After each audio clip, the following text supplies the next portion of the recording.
जय हाँ दोस्तों, आज बहुत बड़ी खबर आ चुकी है। जी हाँ दोस्तों, अरविंद अकेला उर्फ कल्लू जी के फैंस हैं तो एक लाइक कर दीजिए और चैनल को सब्सक्राइब कर दीजिए। जी हाँ दोस्तों, आज उन्हीं के बारे में बात करने वाले हैं जो कि नया गाना आ चुका है उनका।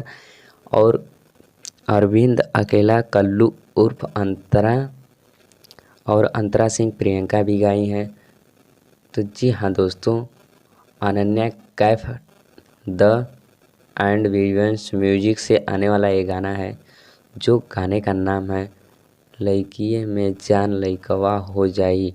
तो जी हाँ दोस्तों, गजब का ये गाना है जो आया था। ये गाना बहुत ही कमाल का था। जो इसका ऑडियो लगभग 3 लाख से पार हो चुका और बहुत ही अच्छा, जो कि आज ही रिलीज होने वाला ये वीडियो है।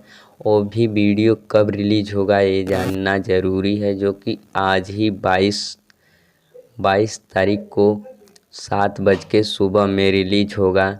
जो कि आप लोग तैयार हो जाएं और इस वीडियो को ज़्यादा से ज़्यादा देखें। जी हाँ दोस्तों, अगर मेरे चैनल पे नए हैं तो मेरे चैनल को सब्सक्राइब कर दें और घंटा के बटन को दबा दें, ताकि हम ऐसा न्यूज़, भोजपुरी न्यूज़ लाते रहें तो आप तक नोटिफिकेशन पहुंच जाए। तो जी हाँ दोस्तों, जी एक गाना बहुत ही गजब का वीडियो है, जो कि वीडियो का बहुत ही धमाक मचा देने वाला है। जो कि मेरा वीडियो कुछ लेट हो सकता है, 7 बज सकता है। तो इससे पहले अगर उस चैनल को ज़्यादा से ज़्यादा फॉलो करें और उस गाने को